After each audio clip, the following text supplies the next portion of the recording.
到底是为什么？我们总以为声音越大，越能吸引人。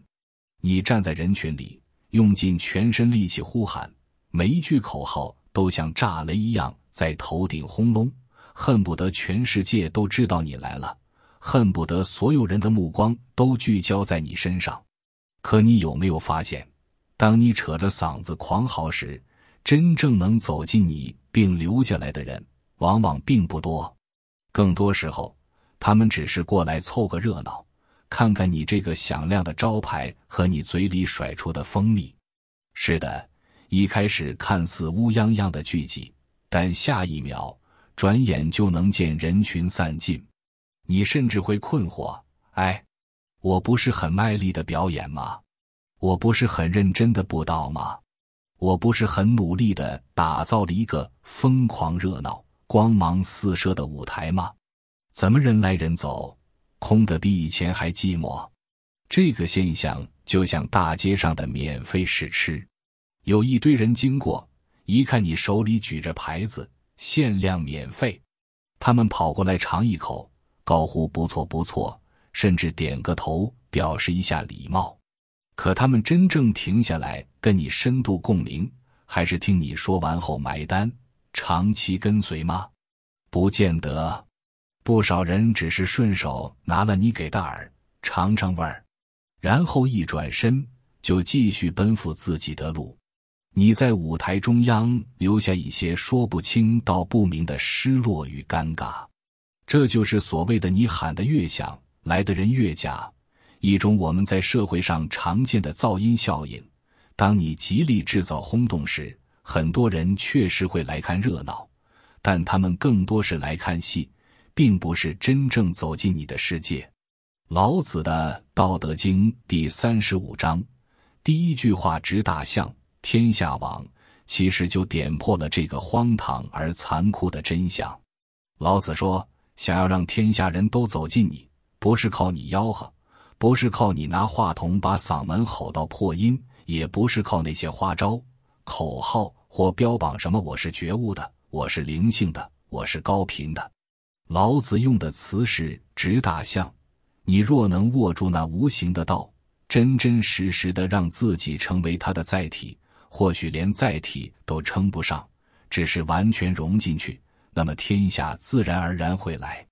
那种来是一种自然聚合，是一种不带猎奇、不带侵略、不带任何绑架色彩的靠拢。就好比你在夜里看到一团极柔和的光，温暖清亮却不刺眼，你不自觉想往那里靠近，却又不会感觉被强迫、被宣传、被控制。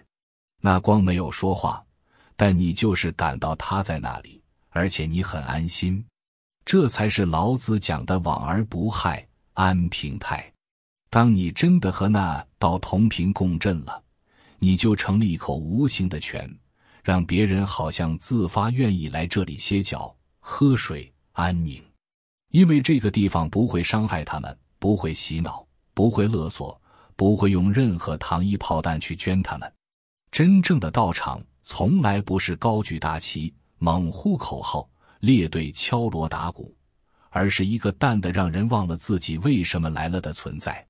可是反过来，你要是真拿着乐于饵，找各种概念包装成灵性大餐，宣称嘿，这个课程能让你升频，这个修行能让你通神，这场仪式能让你获得永久的幸福，确实人会一窝蜂地停下来。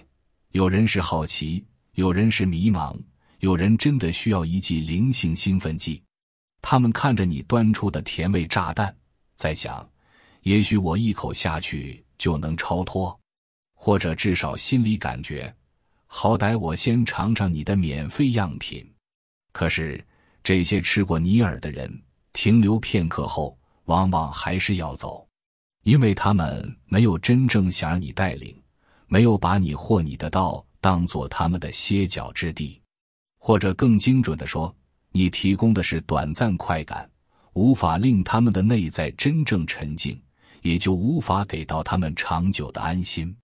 所以老子说，乐于饵，过客止。过客会停，但只是顺手尝尝耳，没打算把心留给你。你靠糖果、充值优惠乃至洗脑大礼包吸引来的人，终将只是过客。可悲的是，当他们离开后，你还会怨叹，怎么这些人都不懂得珍惜真理。但有没有想过，也许是我们自己把真理当成饵，想让别人来买单。问题来了，为什么真正的大道往往呈现淡？淡到什么程度？老子明讲，道之出口，淡乎其无味。你要谈道，要么将它说得像没说，要么就闭嘴，把它活出来。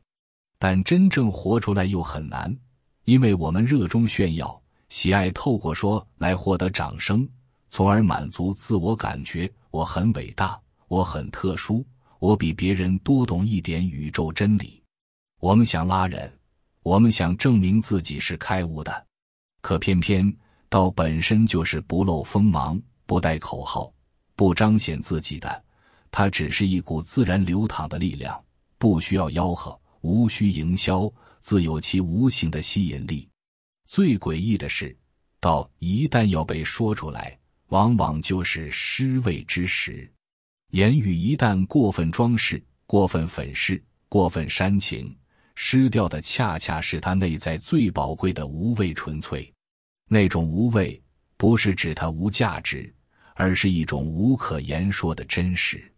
就像干净的泉水，初入口好像没味道，但你越喝越甘甜，越喝越觉得清凉。与之相反，如果你丢一把糖进去，乍一喝，哇，好甜，可那甜意之后往往留下一股腻，再喝多几口就会腻烦，甚至想吐。人类的感官是被强烈刺激所吸引，但又会快速厌倦这种强烈。大道却是没有这种强烈尖锐的兴奋点，它平平淡淡，如水般柔软，却能包容万物。视之不足见，听之不足闻，用之不足记。这是整段最深的描述。看，它好像看不见；听，它好像听不着。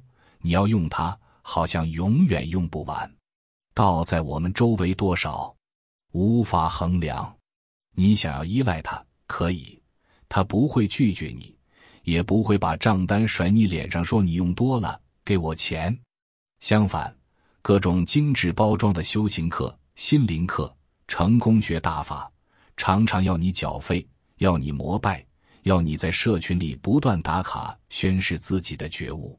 这些东西有时也能给人一定的鼓舞和动力，但本质上还是乐于饵，是一种糖衣吸引。道却不会贴标签说，我是高端 I 级别课程，每月收费多少，一次性买断还能升级 VIP。道完全免费，而且你拿多少都可以，看你自己有没有心去使用。可是人性就是奇怪，我们往往觉得免费的不值钱，我们会怀疑，怎么可能不要钱？一定有猫腻吧？可你要知道，老子所谓的直大象，就是在说，你若真能抓住这个无形之根本，你什么都不缺了。多少人却因为它无形、无声、无味，就失去了信心。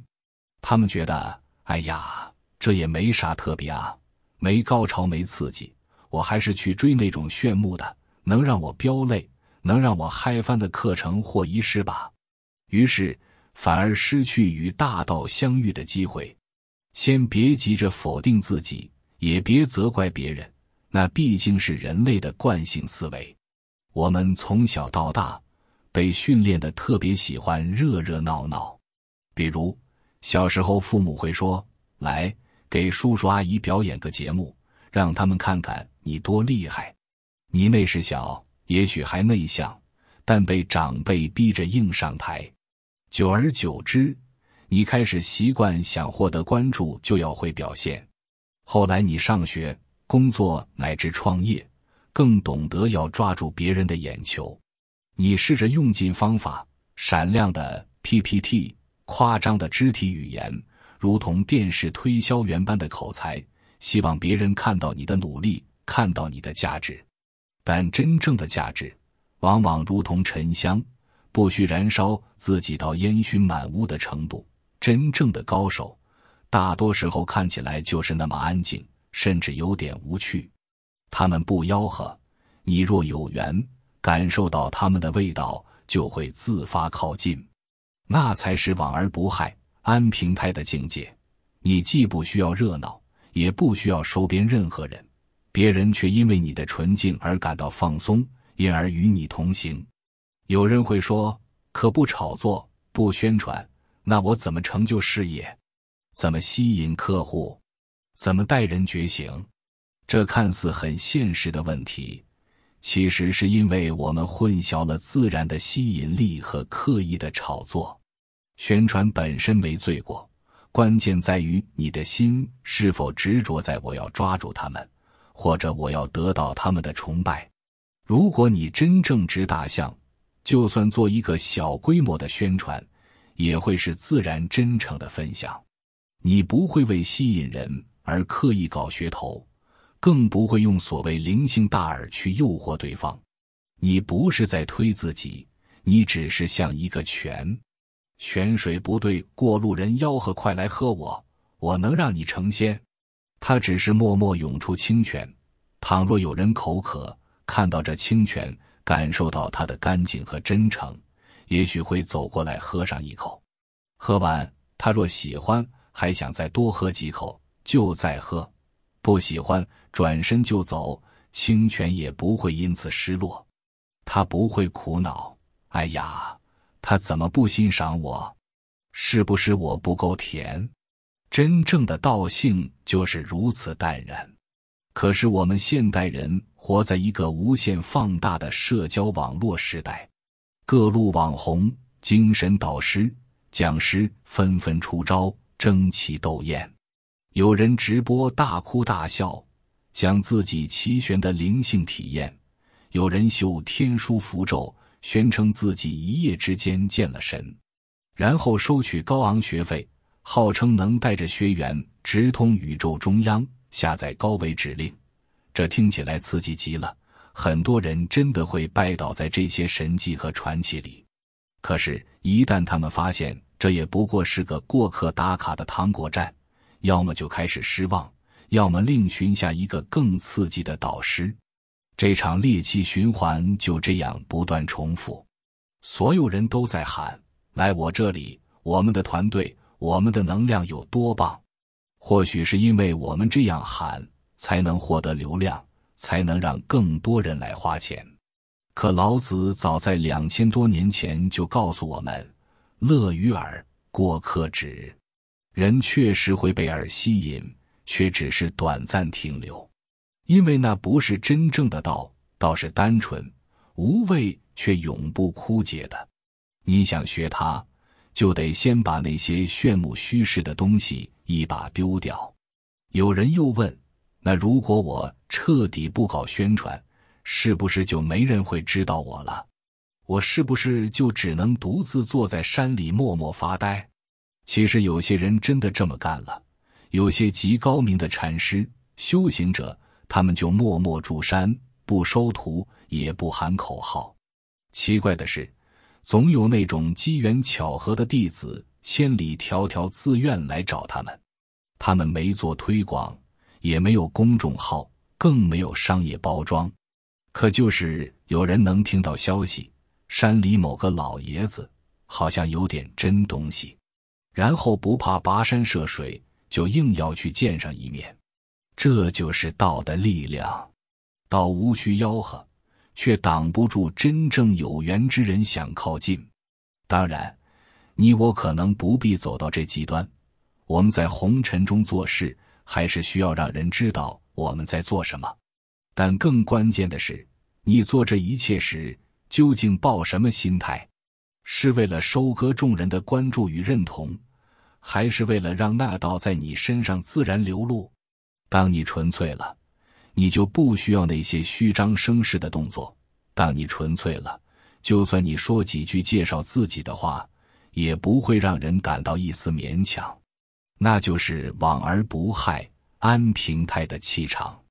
再说，安平泰究竟是什么？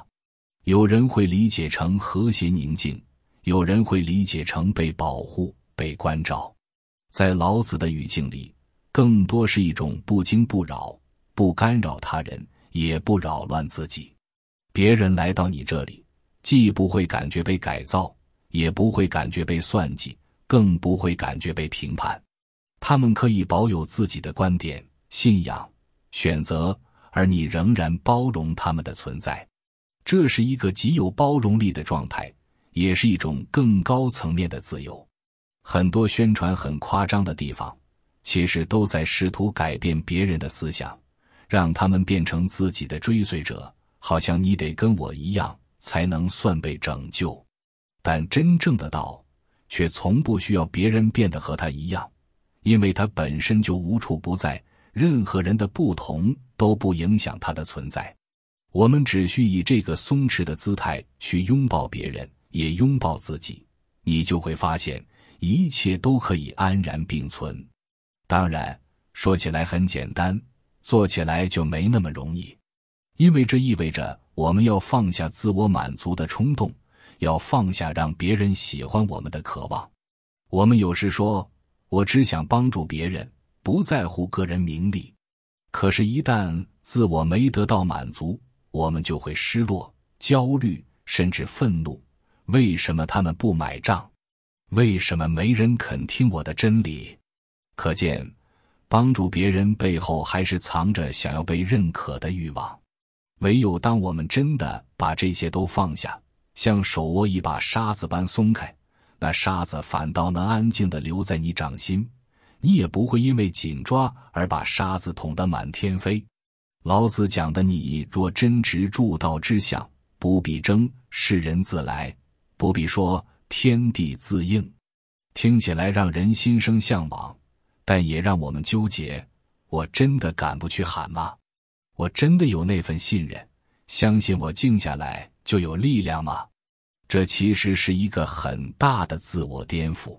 我们都被训练成要卖力推销自己，即使在修行圈，你也会看到有人狂打广告，今天是宇宙能量最强的节日，赶快报名参加我的疗愈课程。这种手段确实有效，但那种带着唯一真理或现实促销的宣传模式，会不会只是一阵没营养的兴奋剂？狂热过后，学员离开，你也得想下一个噱头。可是真正的觉醒不是靠噱头，而是靠日复一日的沉淀。大道也不会因为谁喊得厉害就改变它的本性。就像你在水面上又跳又叫，你只会让水面波动得更厉害，却无法真正改变水的深度。你如果要潜入水中，感受那份寂静与冰凉，你必须安静地沉下去，阻力越小，水对你的拥抱越柔软。反之，你拼命扑腾，还嫌弃水浪不够精彩，那只能制造更多喧嚣与浑浊。有趣的是，很多人一开始还会不习惯这种淡，他们说这种淡淡的状态没劲啊，不嗨啊，人又不是来寺庙当木头的，咱想感受点潮湿的激情，想要感受到我在被照顾、被赋能。大家都渴望被赋能，却不知道真正的赋能往往不会带给你浓郁的口感，而是带给你恍若无物却能漫长滋养的感觉。就像打开窗户，微风轻轻吹进来，你如果心急地问，这风有什么用？我需要立刻看到效果，那你可能就忽视了风本身的舒适、柔和。当你慢下来，才恍然发现，原来这样的微风可以拂去你内在的燥热，让你感到某种无形的平静和安适，而且没有一点外力强加。你甚至忘了自己为什么要得到一个效果，你只在此刻感受到它就在这里，而你心里的一切躁动都微妙地平息了。许多真正的道师或开悟者，往往就像那股微风般温柔的存在。你若走近他们，觉得舒服，就多待一会儿；你若况味不来，就走。没有纠缠，也没有推搡。有人会问，既然如此，当我们想带领一个社群，或想做某个修行平台，该怎样去邀请别人呢？也许最好的方式，就是不再邀请他们去获得什么额外的好处，而是让他们感受到无所求的轻松自在。你甚至可以向朋友间互相分享，我这里有个平台，大家可以一起聊聊，做做，修修。你愿意来就来，没有灌输，没有强制，没有说你不来就永远落后，来一次让你秒变开悟。一切都很稀松平常，就像你告诉朋友，嘿，家里新煮了一锅白粥，想吃就过来。真正懂得的人会来，他们来了之后，就会细细品味那看似无味却有味的粥。在一次次静心里、对话里、沉默里，他们或许会无意间摸到了那口深不见底的泉，也许也就愿意常来喝水。这种靠拢和留存是自然生发的，而非任何宣传制定出来的 KPI。 现在你或许也在想，可现实里我还是要生存啊，我还是得招到顾客啊，如果我完全不在意，就得喝西北风了。这当然是现实的难题。可也许我们可以反问自己，你真的要吆喝的那么过火才有收入吗？还是说你其实可以做一个适度的介绍，但保留那份真实，让人感受到你并无意强拉他们进场。有时人们选择某家店、某位老师，更多是因为他们感到这地方很踏实，不妖不夸，没有那些浮夸叫卖，而不是因为一时兴奋。你专注把自己的粥熬好，偶尔把门打开，别人闻到香气自然会进来。可能一开始人不多，但来了的都是踏实留下的。久而久之，你也就形成了一个真正具有凝聚力的环境。所以说，这世界上也许还是有一条路，介于疯狂吆喝和毫不作为之间。关键是你的心。老子要我们先回到淡，才谈得上如何让那道流动在我们身上。若你心早已浮躁，只想快速变现，那也很难与这无畏之泉对接。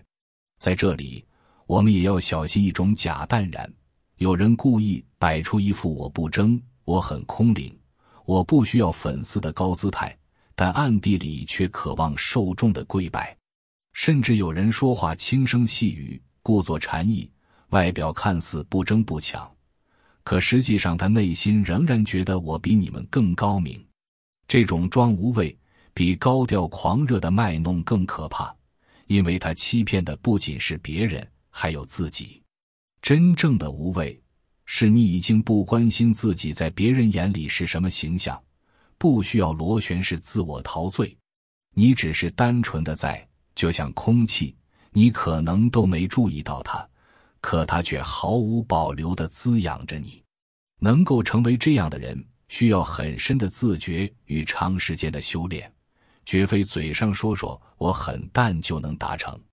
也许你会发出疑问，那这样我们不就被淹没了吗？我们辛苦这么久，不就像一粒沙尘，毫无波澜地散落在世界某个角落吗？葱白地说，大道确实不在乎你是否出头，甚至不在乎你是否在红尘中成名。你若真想跟他同在，要学的便是做那无声的泉。名利如何？掌声如何？他们都只是人类惯常的游戏。你想玩也行，但别把那当作判断自己价值的唯一标尺。如果你真想让更多人受益，你就让自己成为一道透明的通道，让道穿透你而流向世人。道在你身上能流动得越纯粹，越柔和，人们越会自发受到滋养。就算他们不曾知道你的名字，不曾给你献花，你也收获了一种深层的喜悦，那是来自我成为了一段自然管道的喜悦。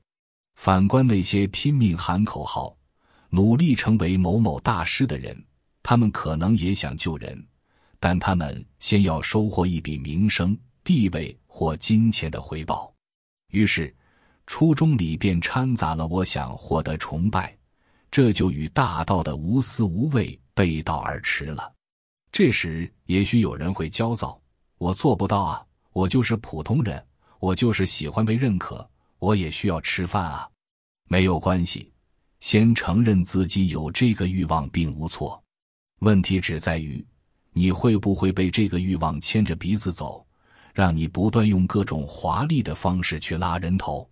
看看老子在这一章的最后给出的提醒，你越是淡，越是空，越是无声，你越像到那口真正的远景，能供一切而不自夸一滴。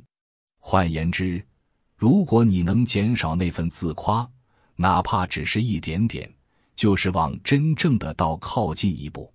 我们没必要一下子从0跳到100的空灵，但每放下一分炫耀心、控制心、掌控欲，便多一分自由。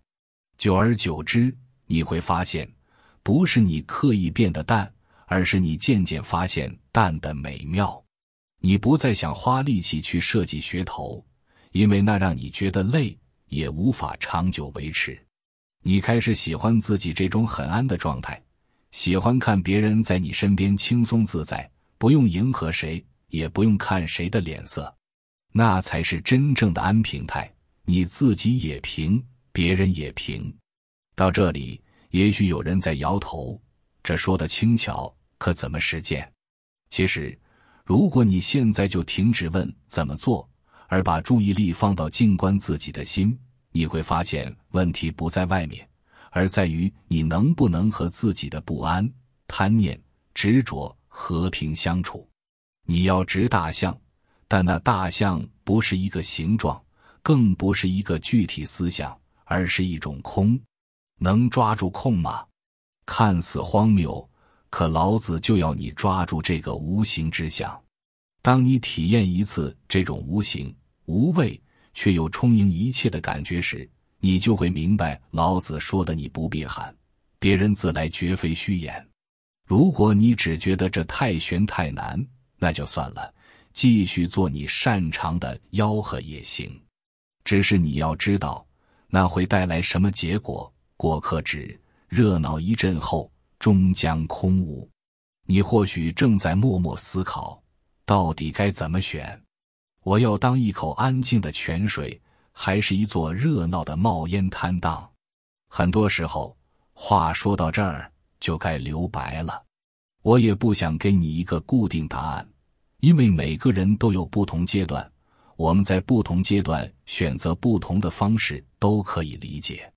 但我想给你留下一个荒诞的问题，假如有一天你再也无法开口喊了，或者说你失去了一切营销手段，只能安静地存在于某个地方，你觉得还会有人寻来吗？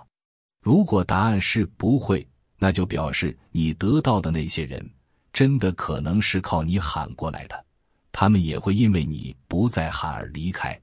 如果答案是会，那么恭喜你，哪怕一言不发，也有源源不断的人愿意靠近。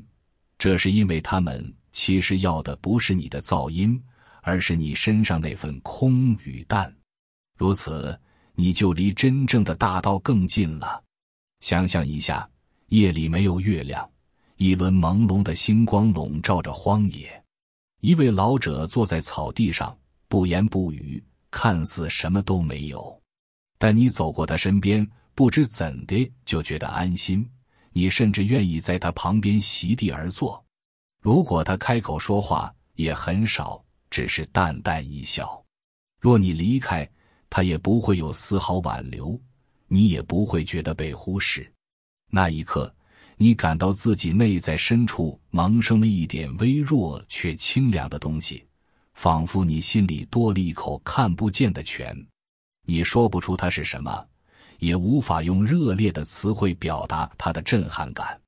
可回到日常后，你又忍不住回味，想再去感受一下那份无声的力量。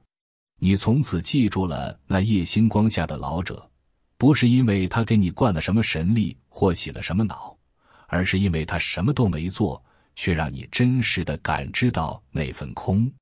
这就是道之口的力量，它不骚扰你，却让你念念不忘。